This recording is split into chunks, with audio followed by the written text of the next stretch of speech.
I'm Jim Check. You're watching Kelowna Now, and I have with me Ian Burns, our managing editor, on the phone with us. Love that new intro. What do you think? We got the really big show here, the really big show. Got some pretty heavy guitar there as well, just Yeah, to yeah. make us seem even cooler than we already are. We'll kick it off with the music then. Why not, right? Liberal minister said he didn't go to Taylor Swift after all. I guess the question is, what did he do with those tickets? I believe he said he handed them back, but it's a very scant information right now. But Yeah. yeah, I mean, it's after he went to, you expend a certain amount of political capital when you do something like defend that, defend the indefensible. And so he expended that political capital and then didn't even do it anyway. So Yeah, it's a and it's weird just one. he got a what a wave of being his conscience got the best of him, or what, or did the backlash get the best of him? Yeah, who knows? He said that he reflected upon it. So I I don't mean, know. yeah, it seemed pretty He bad. he might have got a phone call from his boss as well. That's also possible. Mm. I don't know if his boss Who would make enjoyed that a phone nice Taylor call. Swift show, didn't he? His boss So has stepped into it one too many times himself. So I don't know if that phone call would have changed anybody's minds.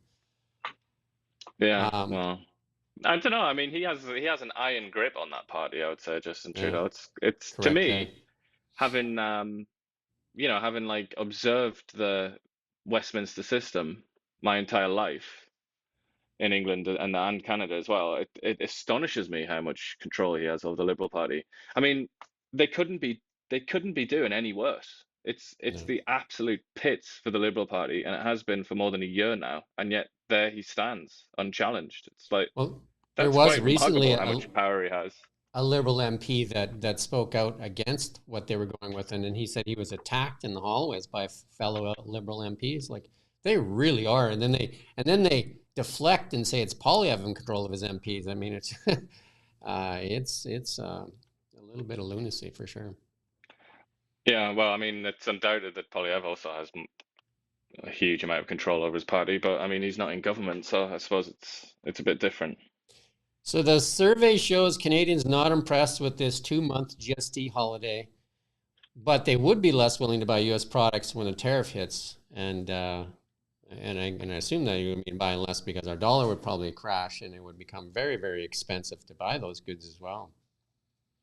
Unless there's been a sudden outbreak in patriotism in Canada and people want to hit Uh, back. But I think the problem is, and the reason why this is so stupid from Trump, is that the economies are so blended together, and so yeah, particularly from the Canadian side, that you might say that you're not going to buy American stuff, but I mean to actually put that into practice would be pretty yeah. extreme, pretty difficult thing to do, wouldn't it? I think a lot of these are just negotiation tactics, and we'll talk about it later. We got some stuff we can talk about later here. That Canada Post strike, it's really starting to hurt a lot of people, and we're on day 26 now, and it looks like they're further apart than they were when they started. Yeah, it's that there was a slight change in the pay requests, the pay increase requests from the union, but still not. I mean, in a way, that isn't even the biggest problem. The biggest problem is that their working arrangements are completely different from their competitors, so they're going to be Yeah, gobbled up by them unless they change the way they work. That's the main bone of yeah. contention, I would say.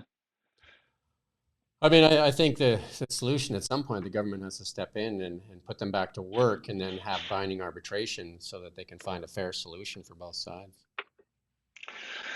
Yeah, well, it almost seems like doing that would save the corporation in general, really, because it looks like it's gonna collapse, Yeah. really, doesn't it? I mean, if their financial situation is absolutely devastating, and this is where they make a lot of their money. They They've do have missed to the find boat us. now, really, Yeah, haven't they? they do have to find a solution for sure. Here's more sad news. Man calls 911 after gun wielding thieves break into his home and he's put on hold 3 times. Now that's got to be frustrating. I mean, I would advise. I mean, you can listen to that. That's only a couple of minutes. That what we've linked to there.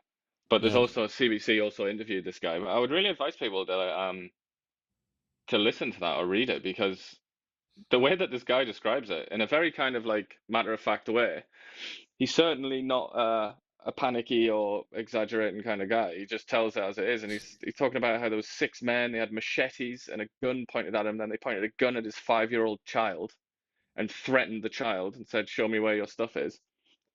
All the while he's trying to call the cops and being put on hold. I mean, when you combine that, and as you can imagine, this is what's happened in a lot of the discussion of this story. When you combine that with Canada's laws on self-defense and certainly gun laws, I mean, it's a pretty desperate situation, that, isn't it? Well, you can't defend yourself really, and the police won't come either. So you're just kind of like a sheep without a shepherd, aren't you? It's a sad, sad situation, and that's something that needs to be fixed. Because if you're calling 911 and saying there's people in your house with guns, and they put you on hold 3 times, not even one time, like 3 times, like I think they need to do an investigation on that internally and see what's going on, or I don't know. Crazy. Yeah. Coffee price hits record high amid supply fears. So there you go. So coffee, expect your coffee to probably go up. Or here's a solution: just stop drinking it. I know that's going to be tough for a lot of people because it is, for a lot of people like an addictive substance. I used to drink 5 or 6 cups a day. I'm down to I drink probably like 2 cups in the morning just at 5 a.m. and that's it. And I usually use it as a stimulant for just waking up for my workouts. But I've cut out that coffee that sits there all day long and just keep filling it up. But again, it's the bean is trading at its highest level on record at US $3.44 a pound, and that's in USD again, like most commodities are. So people will be looking for alternatives. Tea being one of those. You can get your caffeine from tea, Yeah. or maybe just a glass of water. Yeah, I would say tea's a very good option. Get yourself on the tea. Yeah, you like Green tea. tea. You're a tea guy.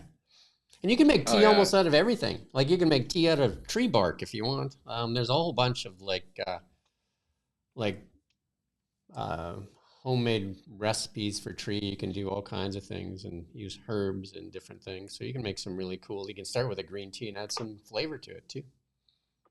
Absolutely. I mean, you can even do pine needle tea. Yeah, You can make tea out of literally everything. I think pine needle tea is actually quite good for you as well. I've drank that when I was camping once as a youngster, like probably like 13, 14, and we made some pine needle tea. We were out camping in the bush in the Midway area there, and we made some pine needle tea. And we did some stuff with birch bark too. I can't remember what we did with it. Anyway, um, Donald Trump mocks or trolls Governor Justin Trudeau and says the great state of Canada. That goes back to those remarks back at that dinner where he said that if you can't handle the tariffs, maybe you should become a state. And then Trudeau, I guess speaking in Halifax, said that Canada was going to hit back and put tariffs on Harley Davidson and a few other things. And then I guess this is Donald Trump trolling him back and then doing that. I mean, the two of them have said Trump recently said some really nasty things. This is kind of like a lot of people will take this personally, even against Canada, but Trudeau has said some really nasty things over the past couple of years about Donald Trump too, and trying to stick a lot of that on Pierre Poilievre.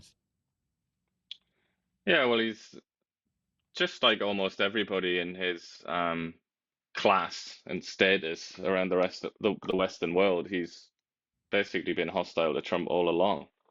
Yeah. And Trump, I mean, I would say has a persecution complex, but I mean, he really has been persecuted to an extraordinary extent, and I think he is lashing out at a lot of the people that stood on him while he was down, and Yeah. Trudeau's one of those people. But it's just a shame, That we get dragged I into think, it. that That Canada it, itself is dragged into this mess. But hopefully, there's some there's a couple things in the next few stories we're going to do that maybe offer some hope too as well. Justin Trudeau, again, tweeting out there in just a few days, essential items will be tax-free in Canada. Yes, some essential items like diapers and that, but takeout dinner, your morning coffee, I don't know if those are essential. And like snack foods like chips and Doritos and Cheetos and all that stuff, I would not consider to be um, essentials. Diapers and winter snow pants. So I think at 2:30 today we have a Kamloops toy retailer coming on to do a live stream, and she's going to tell us. She reached out and said that would you like to hear from a retailer and how cumbersome this is going to be to do this for 2 months. So she's going to be on with us at 2:30. So if you want to watch that, we'll be live with a Kamloops retailer toy store.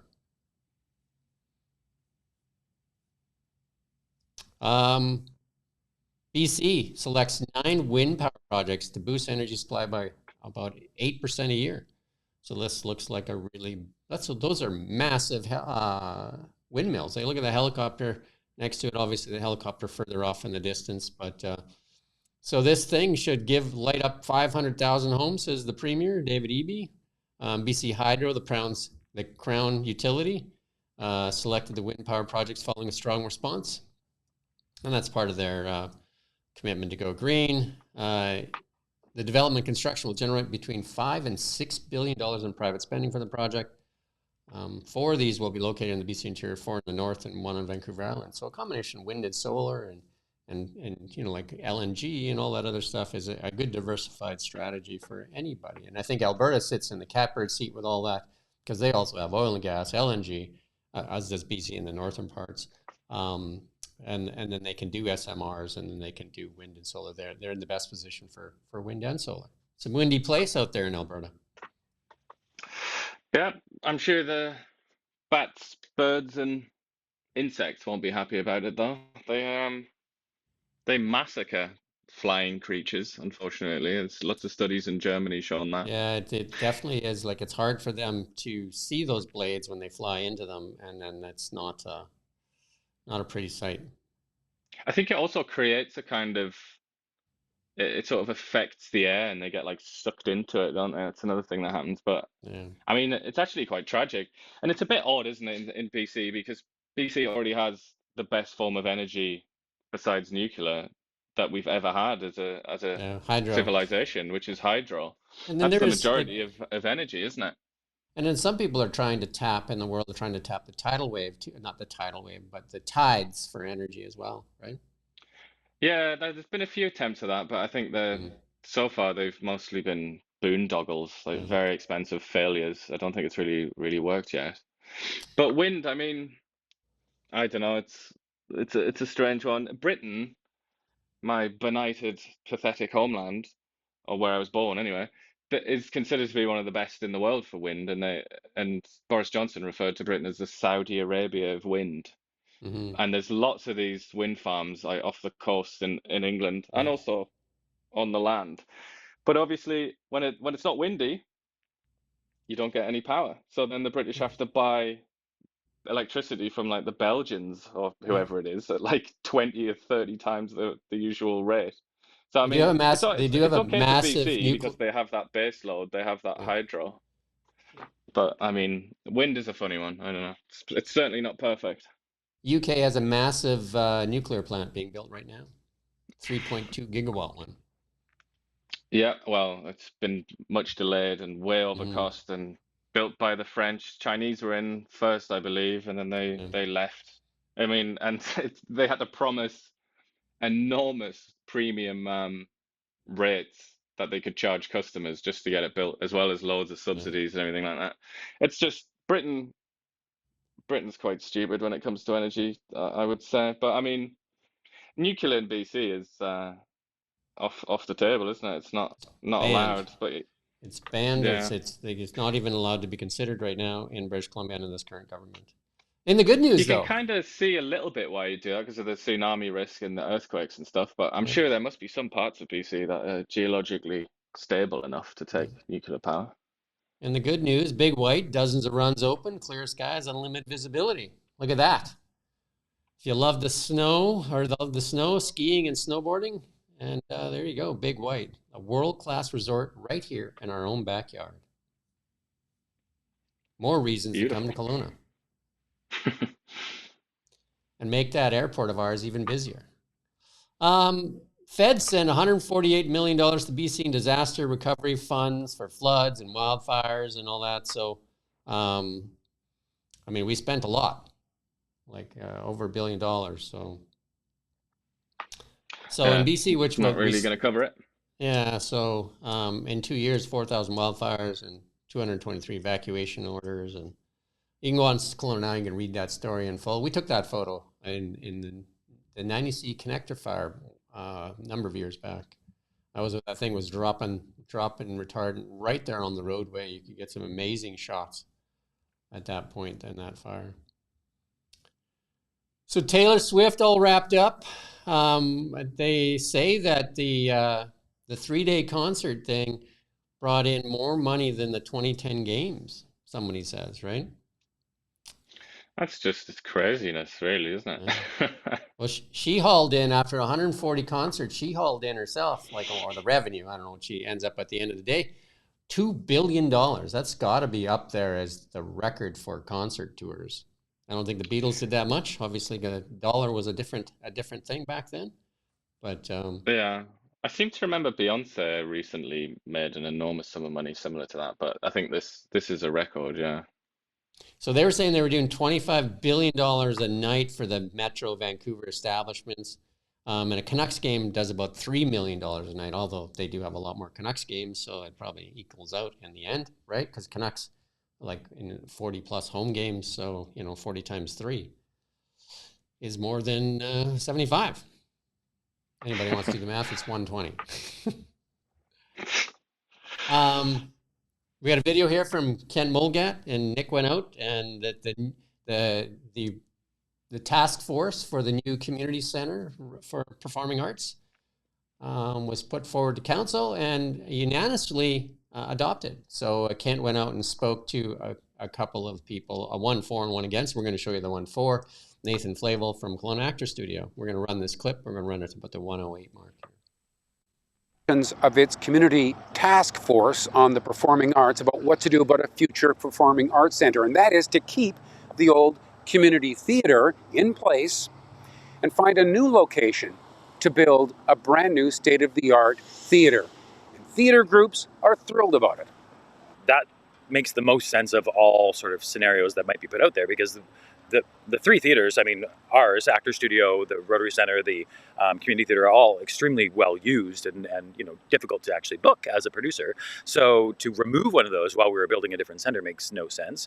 And specifically, the new center, as far as I understand, is going to be much larger. So we'd still have then, the 200, the 350, the 900, and then the new state-of-the-art center, which makes sense for different events and promotions and productions sort of visiting our community. I mean, if I really think about it, it's not the best idea for Actor Studio that we put a big center in that other shows can come in from Broadway across Canada tours. It might do us some harm, but from a standpoint of supporting the arts and knowing that that's the right move for this community, it's a no-brainer. There you go. If you want to watch that full video, you can head to KelownaNow.com, and that full interview will be there. Good interview. Danielle Smith out there doing the work for Canadians. She's actually down in the States meeting with tons of people, including Kristi Noem, the nominee for the U.S. Secretary of Homeland Security. So she's out there saying, she's trying to work these deals. I think Alberta's, like I said, she wants to be there for the inauguration. She's meeting with a bunch of U.S. officials, and she's doing the work there to make sure that Alberta is in good place. And that in itself puts Canada in good stead, because a lot of Alberta's money is shared with the rest of Canada as well. Well, yeah, especially the people that hate Alberta. And look at that. Kristi's wearing the cowboy hat, and I'm sure Danielle Smith has worn a few cowboy hats in her time. She's got a name tag on though, hasn't she? For that picture. There you go. Just in case nobody knows who she is. There you go. And then more Danielle Smith. What a time to be an Albertan. She puts out there a $70 billion proposed data center mega project set to be the largest investment in Alberta's history, and the largest investment is kind of in the world. And this is what I've been talking about for a long time. I posted this on LinkedIn many times. Alberta is set to be the Saudi Arabia of the new world, with all its diversification of energy. And all of these data centers need energy, and Alberta's looks like it's ready to supply. Alberta's in the catbird seat with oil and gas, LNG, small modular reactors, wind. It's one of the best places in Canada for wind power, and then one of the best places for solar energy. So Alberta that's a big investment. And then, like I said, Alberta quickly becoming the technology hub of Canada as well. Well, that's what Gavin Dew has warned about, isn't it? The Kelowna Mission MLA. He keeps saying that Alberta are they're gonna eat BC's lunch. Well, I think Alberta's firing on all cylinders where Canada sputters, and like a lot of our engines just seem to be flailing, our GDP dropping in that. We've took Alberta out of that equation and probably even look worse. Yeah, I mean, that said, Alberta, when you compare them to the Americans, is still not doing too well either. It's bit of looking a bit cursed right now, the GDP per capita figures. Yeah. And just here we go, Daniel Smith, 3 times lucky, like another post. Albertans pay the lowest overall taxes in Canada, and they pay no payroll tax on health premiums like in BC we do, and they pay no PST. That's 7% right out of the gate for most things for Albertans, and it's even more when you're buying a vehicle. Alberta definitely advantageous for many things, and plus they have lower cost of housing. Yeah, just like and lower energy costs too. Is that right? Great. I thought BC had lower energy costs. I'm talking about the gas at the pump. Ah, okay, yeah, definitely. Let's move on to markets. Oh, look, we got a new graphic. That's nice. Ron will put that together. Gold looks like it's like we said, it's going to try and find its way up. Looks like that trend is up right now. Gold up again today. Again, that has to do with the unrest in the world, in the geopolitical stuff, and also China's back in the market buying gold. And I think the traders are now following through with that. And you're starting to see gold move up. And, you know, like, will it finish above its high there, you know, where it was knocking on the door, 2,800? You know, it looks like it wants to go there now for sure. And then on to Bitcoin falling back a little bit today. Again, like that $100,000 psychological barriers, it's going to flirt with that for a bit. I think it's going to but the longer it can chop along that line, likely it'll build a base there and then move higher. So there you go. I don't know. I think I lost my other document here. The Canadian dollar was still weak for some reason. Oh no, there it is. I just had to refresh.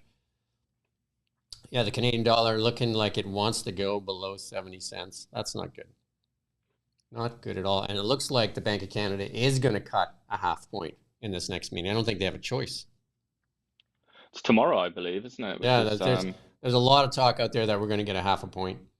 And I think they're going to get it out of the States too. So any weakness in the dollar caused by that half point cut may be mitigated by the Americans cutting as well.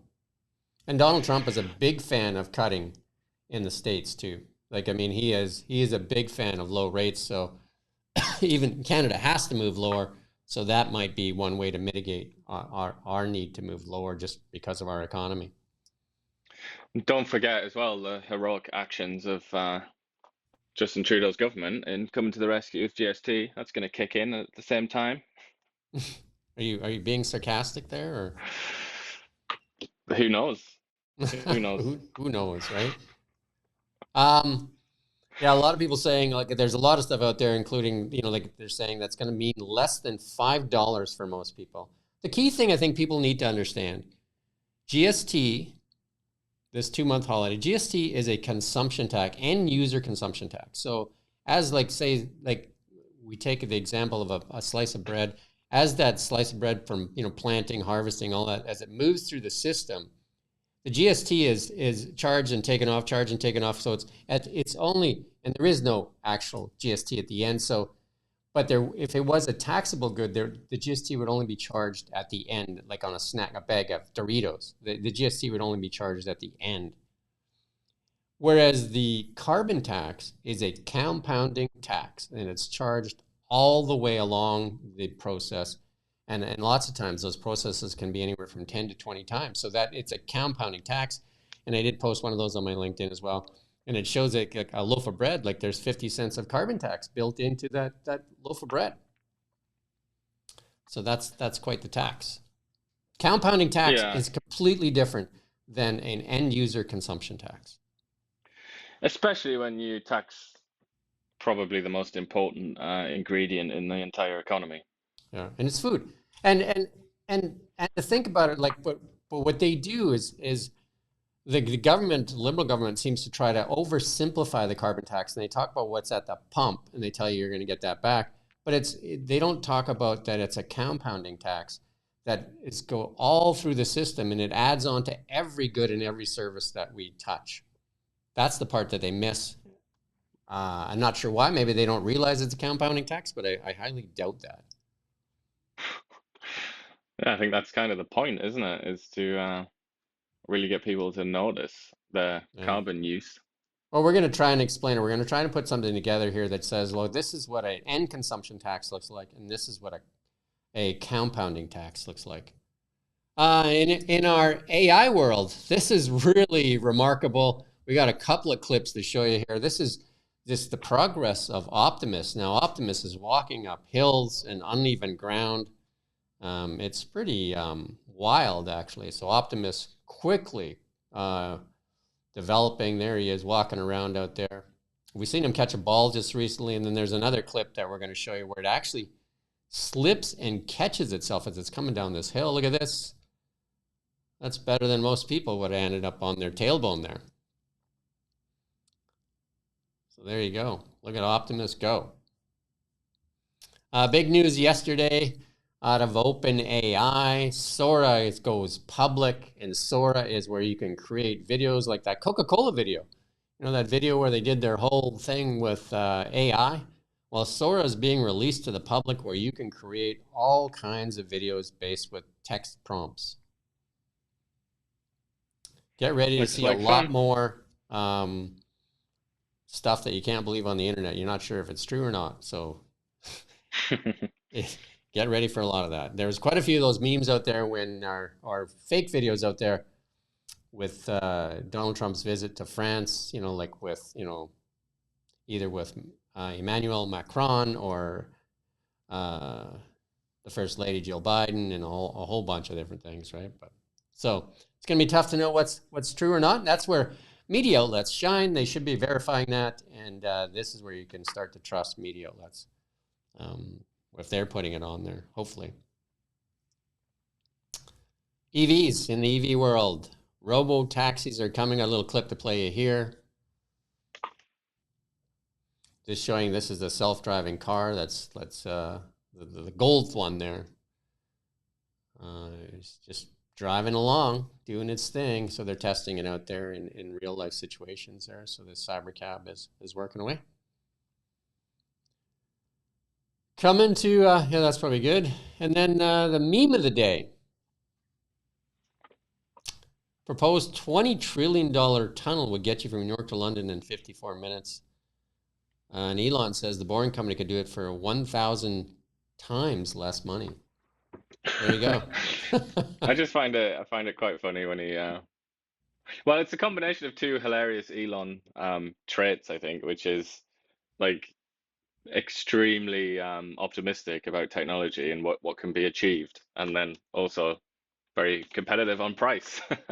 He's got to be one, the richest man in the world, two, the biggest troll in the world, right? Maybe this is how he gets contracts. He absolutely loves that, doesn't he?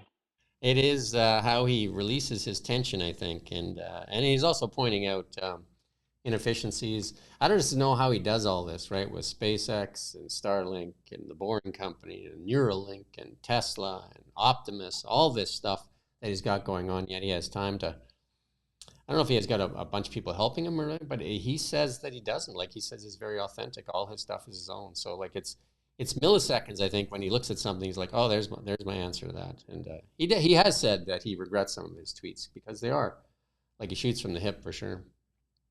Well, he's got into quite a lot of trouble, hasn't he, in the past, like where he called somebody a pedophile, and he's also like tweeted things that have really damaged or changed anyway Tesla's stock, and then been sort of attacked for that, hasn't he? Well, Tesla's up and away today. Tesla, like that Model Q that's out there, that was announced with that investor meeting with Deutsche Bank. So the Model Q coming, and this is something they've been waiting for.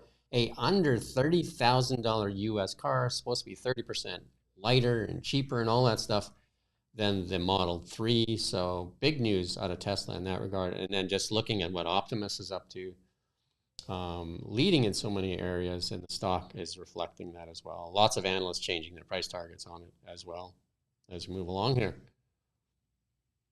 Our goal is to stay under 30 minutes. We're 30 minutes on the nose here. So we're going to let you go for the day. And we thank you for watching The Really Big Show with myself, Jim Check, and Ian Burns, our managing editor. And we ask you to share it, send comments, or whatever. But we do have a lady on at 2:30 to talk about the GST break. So we thank you for watching Kelowna Now. We don't just report the news. We live here too. We're your neighbors, bringing you stories that matter to all of us. No government funding, no outside influence. Kelowna Now, local, independent.